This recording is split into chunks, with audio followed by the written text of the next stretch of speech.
अस्सलाम वालेकुम dear students, class 9th कैसे हैं? ठीक ठाक हैं? मुझे उम्मीद है कि आपको शुक्र होंगे। और आज का जो टॉपिक है वो चैप्टर नंबर 11 के क्या है, MCQs। आज इनके MCQs देखते हैं। पहला MCQs क्या है? Diagonal of a parallelogram divide the parallelogram into two congruent triangles. कितनी ट्रायंगल्स? एक पैरेललोग्राम का जो डायगोनल है, ये देखें, ये जो डायगोनल है किसी भी पैरेललोग्राम के दो ट्रायंगल्स बनाता है कि नहीं बनाता? और वो दोनों ट्रायंगल्स क्या होती है? कॉन्जुरेंट। तो आपने इसका आंसर क्या देना है? 2, यानी फर्स्ट ऑप्शन पे टिक कर जी। सेकंड नंबर पे, इन पैरेललोग्राम ABCD, ये आपके सामने पैरेललोग्राम भी आ रही है ABCD, इसमें बताना ये है कि मेजर एंगल 1 जो है वो किसके बराबर है। डियर स्टूडेंट्स, ये अगर आपका एंगल 1 है, ये एंगल 2 है, ये 3 है, तो ये 4 है। अब ये 1 और 4 ये आपस में कौन से एंगल हैं? ऑल्टरनेट है ना। क्योंकि कैसे ऑल्टरनेट है? जब एक दो लाइंस पैरेलल हो और एक ट्रांसवर्सल लाइन, दो एंगल बनाए, एक का रुख इस तरफ हो, एक का रुख इस तरफ हो, ये दोनों क्या होते हैं? ऑल्टरनेट।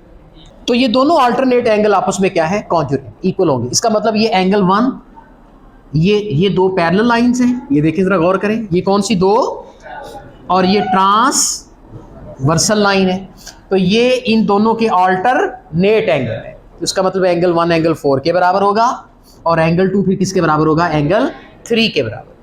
तो फिर इसका आंसर क्या है? एंगल मेजरमेंट एंगल 1 किसके इक्वल होगा? Is equal to measurement angle 4। तो 4 आंसर आएगा क्वेश्चन नंबर 2 में। इज इट क्लियर जी? क्वेश्चन नंबर 3 में देखें, the symbol of parallelogram is. Parallelogram के लिए कौन सा सिंबल यूज होता है? पैरेलल के साथ GM डाल, ये पैरेलल लाइंस के साथ क्या डालने? GM। This is called parallelogram. कौन सी ऑप्शन आएगी? सेकंड ऑप्शन आएगी। उसके बाद 4 क्वेश्चन देखें।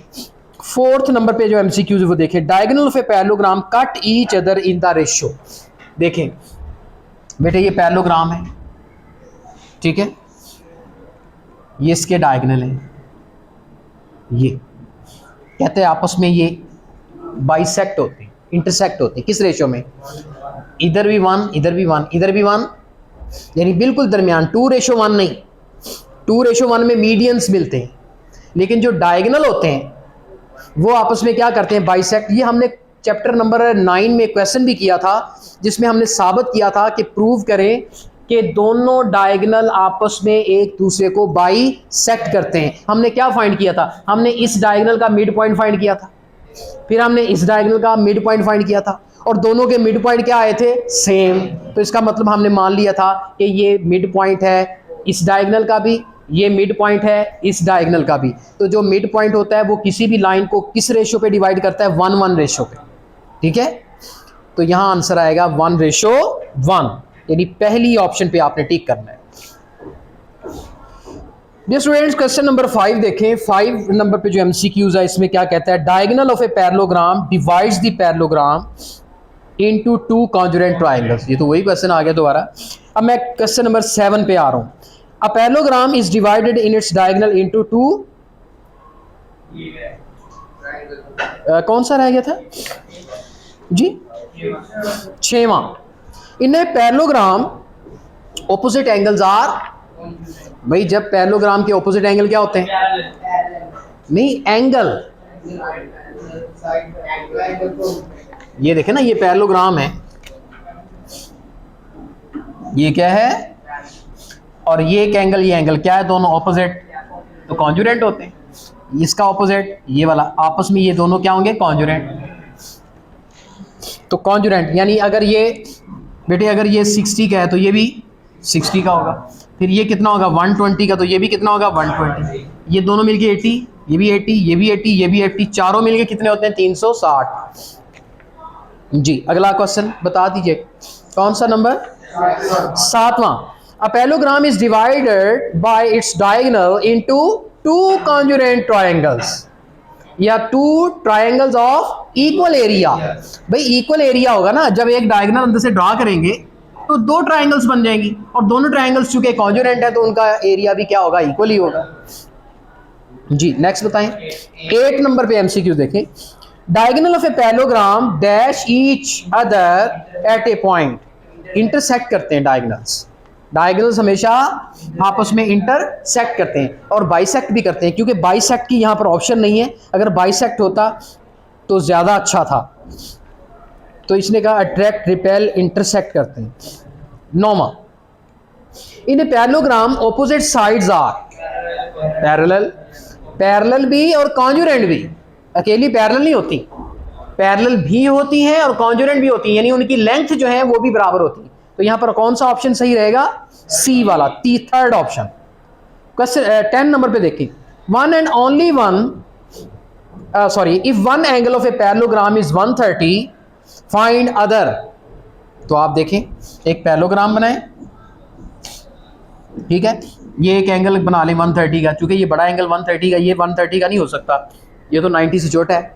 अगर ये 130 का तो ये कितना होगा 50 का, तो ये कितना होगा 50 का, ये कितना होगा 130 का, क्योंकि ऑपोजिट एंगल सेम होते हैं। लिहाजा अगर एक एंगल 130 का है तो बाकी 3 एंगल कौन से होंगे, 50, 50 एंड 130। तो कौन सी ऑप्शन, फर्स्ट ऑप्शन। जी 11वें नंबर पे देखें, diagonals of a parallelogram do dash of each other, bisection. Do bisection क्या करती है, बाइसेक्शन करती है। मसलन एक पैरेललोग्राम है, इसके जो डायगोनल्स हैं वो आपस में क्या कर रहे हैं, बाइसेक्शन कर रहे हैं। बाई का मतलब दो हिस्से बना रहे हैं, इस तरफ भी और इस तरफ भी। आगे 12वें नंबर पे, in a parallelogram dash are congruent opposite sides and angle. कोई भी पैरेललोग्राम है उसकी ऑपोजिट साइड्स भी कॉन्जुरेंट और ये ऑपोजिट एंगल भी कॉन्जुरेंट। कौन सी ऑप्शन पे टिक करेंगे आप, मतलब थर्ड ऑप्शन पे। 13वें नंबर पे, bisector of angle formed with any one side of a parallelogram intersect each other at an angle. जी यहां पर देखिए कौन सा नंबर है ये, 13 नंबर पे देखें, कहता है by sector of angle formed with any one side. ये पैरेललोग्राम है, क्या है, पैरेललोग्राम है, ये एंगल है, इसका बाइसेक्टर ये है, इसको हाफ कर रहा है, और दूसरा एंगल ये है, इसका बाइसेक्टर ये है। दोनों बाइसेक्टर आपस में क्या करते हैं, एक पॉइंट पर मीट, और ये दोनों एंगल एक ही लाइन पे लेने, एक ही साइड पे देखें, ये एक ही साइड पे लिए ना, इधर इधर नहीं लिए, एक ही साइड पे लेने, उनके एंगल बाइसेक्टर ड्रॉ करना। तो वो एंगल बाइसेक्टर किस एंगल पर आपस में एक दूसरे को इंटरसेक्ट करेंगे, 90 के एंगल पे इंटरसेक्ट करेंगे। मिसाल के तौर पर देखें ना, ये एंगल था 60 का, कितने का रह गया ये 30 का, ये 60 का तो ये भी 60 का।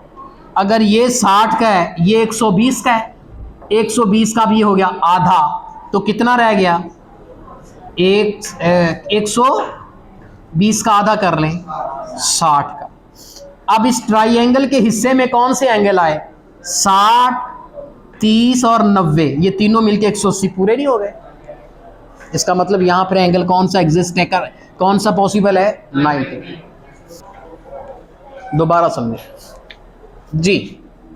क्वेश्चन नंबर 13 पे आए जरा, 13th नंबर पे एमसीक्यूज है। कहता है bisector of angles formed with any one side. तवज्जो करें, इस पैरेललोग्राम की कितनी साइड्स हैं, जी बताएं कितनी साइड है, 4 साइड है।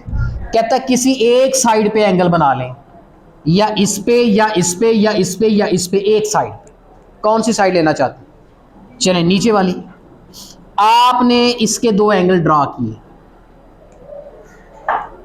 ठीक है, इसका एंगल बाइसेक्टर ड्रा किया, मतलब अगर ये एंगल 60 का है तो बाइसेक्टर जो होता है वो दरमियान में से गुजर जाता है और इसको दो हिस्सों में डिवाइड कर देता है, 30 और 30 का।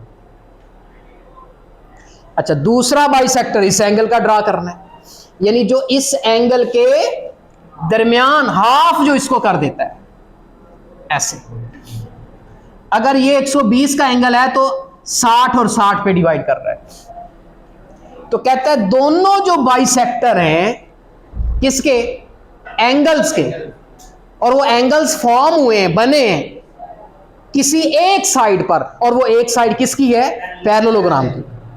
तो कहता है बताएं कि वो किस एंगल पर इंटरसेक्ट करेंगे, ये एंगल बताना है। ये 90 का एंगल होता है। अब इस शक्ल को यूं भी बताया जा सकता है।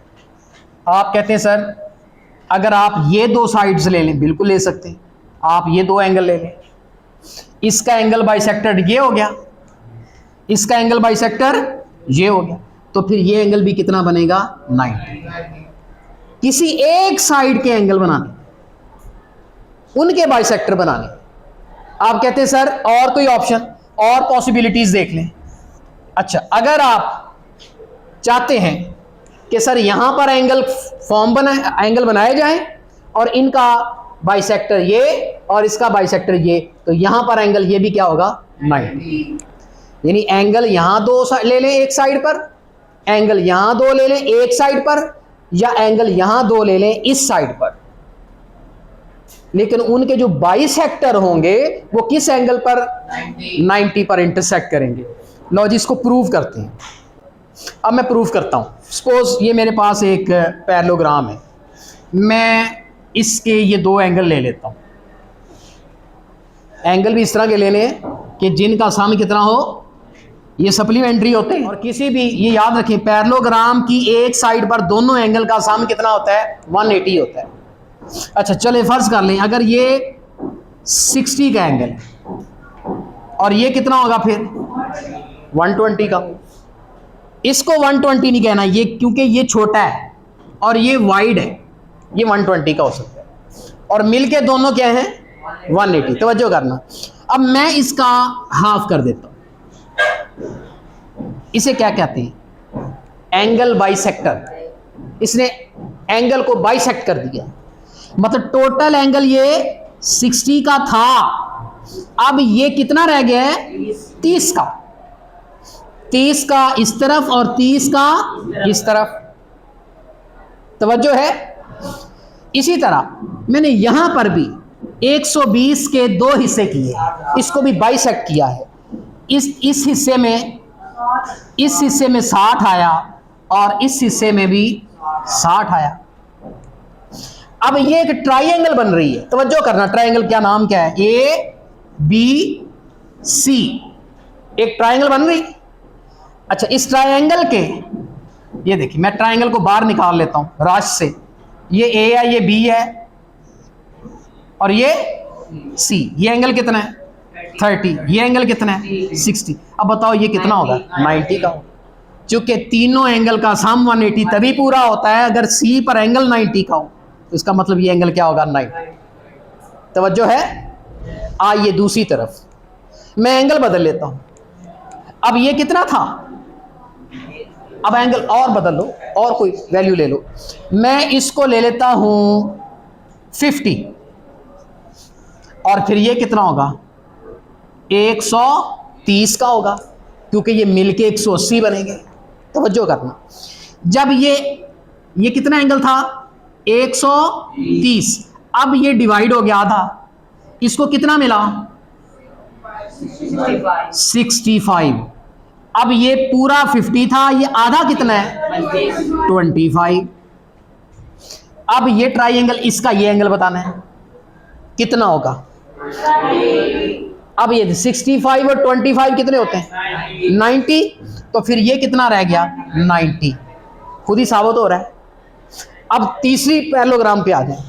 यहां मैं एंगल बदल लेता हूं, और कहीं आपके दिल में ये मुगालता ना रहे कि सर हो सकता है वैल्यूज बदलने से आपका कानून बदल जाए, तो आप अपनी मर्जी से मुझे वैल्यूज बता दें, लेकिन ख्याल रहे कि उनका सम 180 रहे। 90 90 तो लेना नहीं है, तवज्जो है, क्योंकि 90 90 एंगल यहां पॉसिबल नहीं, क्योंकि वो तो रेक्टेंगल बन जाएगी, वो तो पैरेललोग्राम नहीं रहेगी। 80 और 100 चलें, अब 80 किसको रखना है, 100 किसको रखना है, ये भी पता होना चाहिए। अब ये एंगल बड़ा है और वो छोटा है, वो नैरो है, ये वाइड है, तो वाइड वाले को कौन सा एंगल रख ले, 100। चलें जी, मान लिया कि ये एंगल टोटल 100 है, ये 100 एंगल। जब ये हाफ हुआ 50 रह गया। अब ये कितना रखा, 80, 80 का हाफ किया 40, सॉरी ये 50 है ना, इस तरफ 50 रखें ट्राइंगल के अंदर।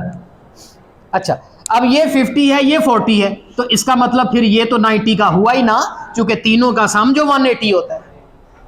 मैंने देखा किसी भी पैरेललोग्राम में जब दो एंगल के बाइसेक्टर ड्रा किए जाते हैं और वो बाइसेक्टर जहां जिस पॉइंट पर मीट करते हैं उस पॉइंट पर एंगल एग्जिस्ट करता है, कौन सा, 90 डिग्री का। अब जरा इस पे पढ़िए और समझ के टिक लगाइए तो मजा आएगा जी। क्वेश्चन नंबर कौन सा था ये, 30। Bisector of angles formed with any one side, यानी एक साइड, या इस साइड पे या इस साइड पे या इस साइड पे या इस साइड पे भी बन सकते थे, किसी एक साइड पर एक वक्त में लेने, तो क्या होगा। और फिर पैरेललोग्राम, रेक्टेंगल की बात नहीं हुई, पैरेललोग्राम की, तो क्या होगा सर, वो इंटरसेक्ट करेंगे, बिल्कुल करेंगे, यहां भी कर रहे हैं, यहां भी कर रहे हैं, यहां भी कर रहे हैं, तो क्या हो गया, इंटरसेक्ट कर गए। नहीं नहीं, एवं नहीं इंटरसेक्ट कर गए, अगली बात करता है, क्या कहता है, intersect each other at angle, या एट व्हाट एंगल। ये एमसीक्यूज के अलावा क्वेश्चन भी बन सकता है, at what angle they intersect each other at a point, या bisector of angle at what point, at what angle they intersect each other at a point, वो angle बताना होता है। तो वो एंगल कौन सा है, 90 डिग्री। आपने किस पे टिक करना है, चौथे पे टिक करना है जी। आगे चलिए, opposite sides are congruent in a parallelogram. भाई ऑपोजिट साइड्स तो ट्रेपीजियम में भी ऑपोजिट साइड बराबर नहीं होती। Opposite sides of a parallelogram बराबर होती हैं, रंबस में भी बराबर होती हैं, लेकिन यहां पर रंबस भी है, रंबस की भी बराबर होती है, ट्रेपीजियम की बराबर क्यों, ट्रेपीजियम की बराबर क्यों नहीं होती, क्योंकि दो साइडें ये देखें, ये पैरेलल होती हैं लेकिन बराबर, ये नॉन पैरेलल है, बराबर भी नहीं। अच्छा ठीक है, इसका मतलब ट्रेपीजियम नहीं होता, ट्राइंगल की भी नहीं हो सकती, ट्रेपीजियम की भी नहीं होती, ठीक है ना। तो समझ आ रही है बात की। और ये देखें, अब फिर इसका मतलब ये हुआ कि फिर ये या तो पैरेललोग्राम में एग्जिस्ट करता है या रंबस में। अब अगर रंबस पे टिक करते हैं तो भी ठीक हो जाएगा, अगर आप पैरेललोग्राम पे टिक करते हैं तो भी ठीक हो जाएगा। तो आप पैरेललोग्राम पे टिक कर दें, चूंकि ज्यादा फेमस पैरेललोग्राम है। अच्छा आगे चलिए, क्वेश्चन नंबर 15 पे देखिए, कहता है एक पैरेललोग्राम है, इसको मैं रेज कर, ये आपको डायग्राम भी दी हुई है, ये एक पैरेललोग्राम है ना पैरेललोग्राम, इसमें एक एंगल x है और ये है 75 डिग्री, और कहता है find the value of x। अरे हमने पढ़ रखा है कि opposite angle of a parallelogram are congruent. अरे x के सामने क्या है, 75 है, तो x इक्वल टू 75 पे आपने टिक कर देंगे। उसके बाद 16 देखें, बाइसेक्शन मींस, भाई बाइसेक्शन का मतलब क्या है, बाई का मतलब दो, सेक्शन का मतलब हिस्से, खाने, दो equal, two equal parts, two equal parts को क्या कहते हैं, बाइसेक्शन। तो इसका मानी क्या है, bisection means dividing into two equal parts. तो टू पे टिक कर दें। 17 नंबर पे देखें, in a parallelogram ABCD angle 2 is equal to angle 4 के, और एंगल 1 किसके कॉन्जुरेंट, एंगल 3 के, क्योंकि अल्टरनेट एंगल बराबर होते हैं। अच्छा अगला है MCQs नंबर 18 देखें, diagonal of a rectangle are. भाई किसी भी रेक्टेंगल की बात हो रही है, वैसे तो पैरेललोग्राम के डायगोनल, एक डायगोनल बड़ा होता है, एक डायगोनल छोटा होता है, लेकिन जब रेक्टेंगल की बात होगी तो फिर डायगोनल दोनों के इक्वल होते हैं, कॉन्जुरेंट होते हैं, लेकिन पैरेललोग्राम में इक्वल नहीं होते, एक छोटा और एक बड़ा। लेकिन रेक्टेंगल में दोनों डायगोनल क्या होते हैं? इक्वल होते हैं। आपने इक्वल पे टिक कर देना। अगला देखें, अगला है 19वां, dash of rectangles are congruent. हाँ, रेक्टेंगल की वही बात आ गई। अगला 20वां, medians of a triangle intersect each other in the ratio 2:1। ये कल भी हमने पढ़ा था कि आपके पास ये एक ट्राइंगल है, आपका ये एक मीडियन, ये दूसरा मीडियन और ये तीसरा मीडियन, तीनों मीडियन आपस में किस रेशो पे डिवाइड होते हैं? 2:1। इधर 2 हिस्से, इधर एक, इधर 2 हिस्से, इधर एक, इधर 2 हिस्से, इधर एक, 2:1 पे डिवाइड करते हैं। अच्छा 21वां, parallelogram, rectangle, square, rhombus, trapezium is the types of polygon.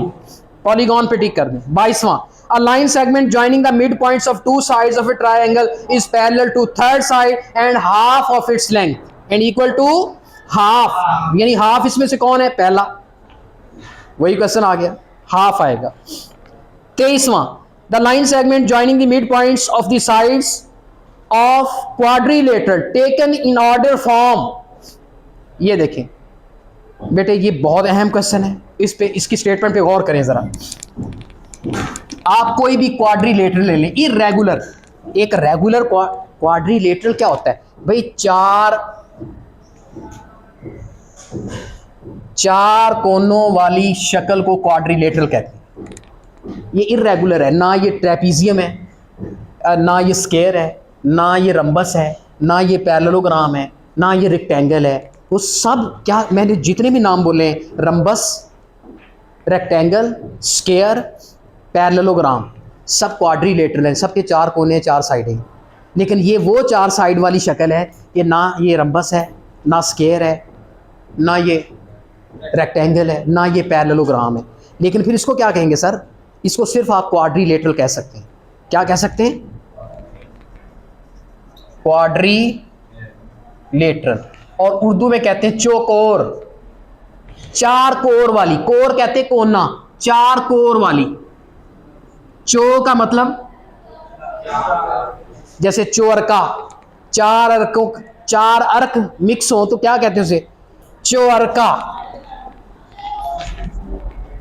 चो लग जाता है। चो का मतलब 4, 4 कोर, कोर का मतलब कोने। जिस शक्ल के 4 कोने हो उसे क्या कहते हैं? क्वाड्रिलेटरल। अच्छा अब बताएं फिर क्या कहते हैं? कहते हैं इनके मिड पॉइंट सर ले। आपने इस साइड का मिड पॉइंट लिया, दूसरी साइड का मिड पॉइंट लिया, तीसरी साइड का मिड पॉइंट लें अंदाजे से, चौथी साइड का मिड पॉइंट लें। This is M1, M2, M3, M4। अच्छा मजे की बात है, जब इनको आप ज्वाइन करेंगे ना, जब इनको ज्वाइन करेंगे तो बीच में पैरेललोग्राम बनेगी, बीच में रेगुलर फिगर आएगी, या पैरेललोग्राम बनेगी या रंबस भी बन सकती है, लेकिन पैरेललोग्राम जरूर बनेगी। देख लें, क्वाड्रिलेटरल जो थी वो पैरेललोग्राम नहीं थी, लेकिन जब उसके मिड पॉइंट्स को ज्वाइन किया गया तो अंदर पैरेललोग्राम जरूर बनेगी। अच्छा अब ट्रेपीजियम, सर ये ट्रेपीजियम है, ये भी तो क्वाड्रिलेटरल है। बिल्कुल है। क्या सर इसके भी मिड पॉइंट्स ज्वाइन करने से पैरेललोग्राम बनेगी? बनेगी। आप इसके मिड पॉइंट ले लें, ये देखिए, अब इनको मिला दें, ये देखिए पैरेललोग्राम बनी कि नहीं बनी? अरे जिस तरह की भी क्वाड्रिलेटरल होगी, आप उसकी साइड्स के मिड पॉइंट्स ले, उनको ज्वाइन करें तो लाजमी तौर पे क्या बनेगी? पैरेललोग्राम बनेगी। तो क्वेश्चन क्या हुआ सुनिए। अब कहता है द लाइन सेगमेंट्स, भी 23वां कर रहा हूं, द लाइन सेगमेंट्स। अब कौन सी लाइन सेगमेंट्स? एक ये वाली, एक ये वाली, एक ये वाली। The line segments joining the mid points of the sides of a quadrilateral taken in order form a parallelogram. तो पैरेललोग्राम पे टिक कर दें। फिर a line through the mid point of one side parallel to another side. देखें, ये भी देखें, एक साइड, एक मिड पॉइंट से गुजरे और दूसरी लाइन के वो पैरेलल भी हो तो फिर क्या होगी, फिर वो दूसरी जो साइड होगी उसके भी मिड पॉइंट से ही गुजरेगी। नहीं समझे?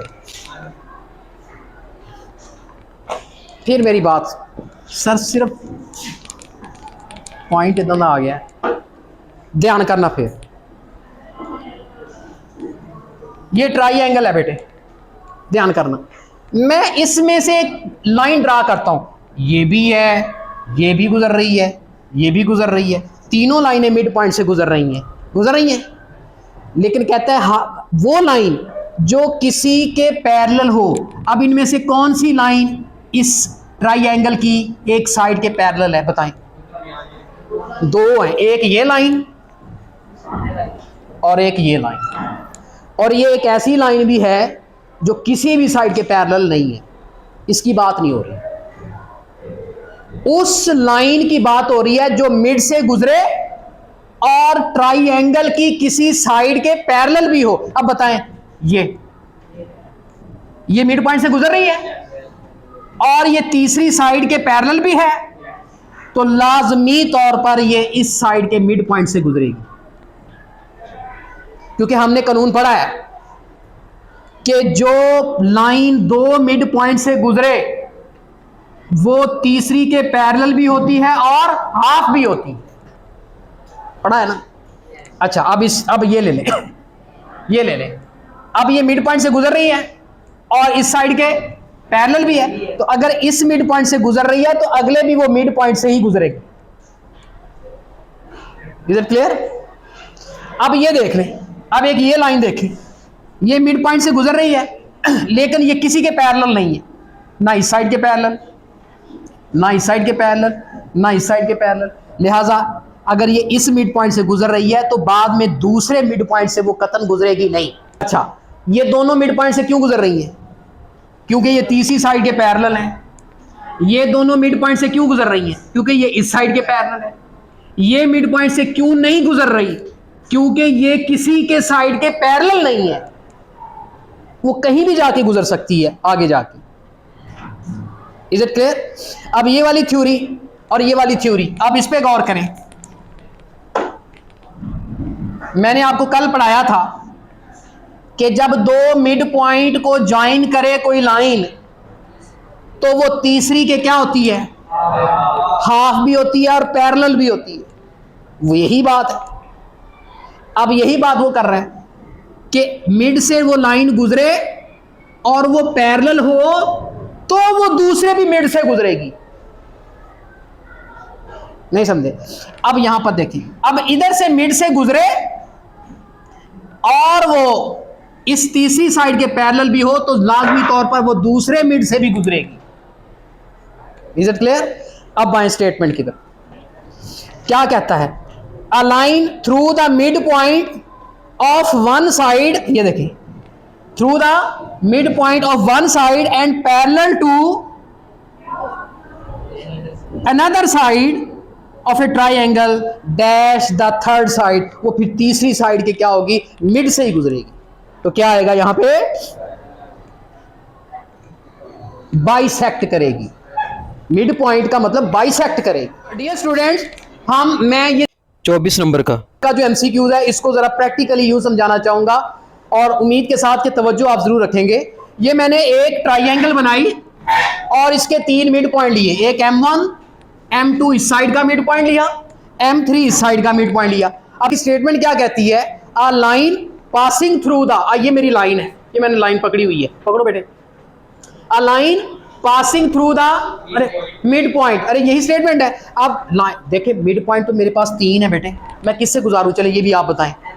M1 से, चलें ये M1 ले लेते हैं। ये मैंने लाइन पकड़ी हुई है, मैंने इसको किस में से गुजारना है? आप जरा थोड़ा सा पीछे हट जाओ, M1 से गुजारना है। देखो M1 से मैं यूं भी गुजार सकता हूं, यूं भी गुजार सकता हूं, यूं भी गुजार सकता हूं, यूं भी गुजार सकता हूं, यूं भी गुजार सकता हूं, यूं भी गुजार सकता हूं। How many possibilities are there? तो यूं भी गुजार सकता हूं, लेकिन आगे कुछ शर्त दे रहा है कि किस तरह गुजारनी है। हाँ, मुझे कह रहा है पैरेलल टू अनदर साइड। अब इसके अलावा इस साइड की तो बात, ये तो इंगेज हो गई ना इस लाइन के लिए, बाकी कितनी साइडें बचती हैं? दो। एक को अनदर साइड कह लेते हैं, एक को थर्ड साइड कह लेते हैं। फर्स्ट साइड तो इंगेज हो गई ना, एक अनदर साइड और एक थर्ड साइड। अनदर साइड किसको कहते हैं? दूसरी को, और थर्ड साइड तीसरी को, और पहली साइड फर्स्ट साइड इनके इंगेज हो गई है। अच्छा, मैंने ये लाइन गुजारी एक मिड पॉइंट से, और वो मिड पॉइंट किसका है? One side of a triangle का है। अगली बात क्या कहता है? Parallel to parallel to another side. अब अनदर साइड ये भी है, ये भी है, नहीं इसको अनदर कर लें, इसको थर्ड मान लें, अनदर साइड के पैरेलल कर लें। इसका मतलब ये गलत है, ये भी गलत है, ये भी गलत है, ये पैरेलल हो रही है। किसके पैरेलल हुई? हुई नहीं हुई। अच्छा, जो जो ये होती जा रही है उसके पैरेलल, तो वो M3 के नजदीक होती जा रही है। ये देखें, ये और रोटेट करें, और रोटेट करें, और रोटेट करें, और यहां पर देखें अब ये मुकम्मल तौर पर किसके पैरेलल हो गई है? पूरी साइड को मेंशन करो। M2 तो पॉइंट का नाम है, साइड कौन सी है? ये पूरी साइड और ये वाली लाइन देखिए, ये पैरेलल नहीं है, ये देखिए। तो जब यहां से गुजरने वाली लाइन अनदर साइड के पैरेलल हो जाएगी, तो वो थर्ड साइड के मिड पॉइंट से भी गुजर जाएगी। अब यहां पर आ जाए, अब वो अगर इस पॉइंट से गुजारेंगे तो देखें, अब अनदर साइड ये है, थर्ड साइड, अब अनदर साइड के पैरेलल करें। अब देखिए, ये पैरेलल तो नहीं है अनदर साइड, ये भी पैरेलल नहीं है, ये भी पैरेलल नहीं है, ये पैरेलल है किसके? इस अनदर साइड के। ये लाइन पैरेलल हो गई, और फिर ये देखिए तीसरी साइड के ये मिड पॉइंट से भी गुजर जाएगी। इसका मतलब इसका तीसरे पॉइंट के मिड पॉइंट से गुजरना तभी पॉसिबल है अगर ये अनदर साइड के क्या होगी? पैरेलल होगी। अगर नॉन पैरेलल थोड़ी सी भी हो गई तो फिर इसका मतलब ये मिड पॉइंट से हट जाएगी, मिड पॉइंट से हट जाएगी। आप यहां पर भी ये गुजार लें। अब ये देखें, अनदर साइड ये कर लें, थर्ड साइड ये कर लें, अनदर साइड के पैरेलल होगी तो वो तीसरी साइड के क्या? मिड से गुजरेगी। यही प्रैक्टिकली मैं समझाना चाह रहा था। तो अब आपने मिड पॉइंट का मतलब बाइसेक्शन करेगी, वो तीसरी साइड की क्या करेगी? बाइसेक्शन करेगी। तो बाइसेक्शन पे आप अगला देखें, 25वां, the medians of a triangle are concurrent and their point of concurrency is the point of trisection. भाई जो ट्राइंगल के मीडियन होते हैं ना, उनका ये जो पॉइंट ऑफ इंटरसेक्शन है, इसे क्या कहते हैं? Point of trisection. क्यों? क्योंकि दो हिस्से एक तरफ बना रही है, एक हिस्सा एक तरफ, दो हिस्से एक तरफ, एक हिस्सा, दो हिस्से एक हिस्सा, तो इसे क्या कहते हैं? Try section. तो आपने किस पे टिक करना है? ट्राई सेक्शन पे। तो मुझे उम्मीद है कि जितने भी MCQs हैं, इनके बेसिक जो कॉन्सेप्ट्स हैं वो आपको समझ में आ चुके होंगे। तो इंशाल्लाह आज का ये चैप्टर जो है वो ख़त्म हो चुका है MCQs के साथ। तो नेक्स्ट लेक्चर तक मैं इजाज़त चाहूँगा, तब तक के लिए इजाज़त, अल्लाह हाफिज़।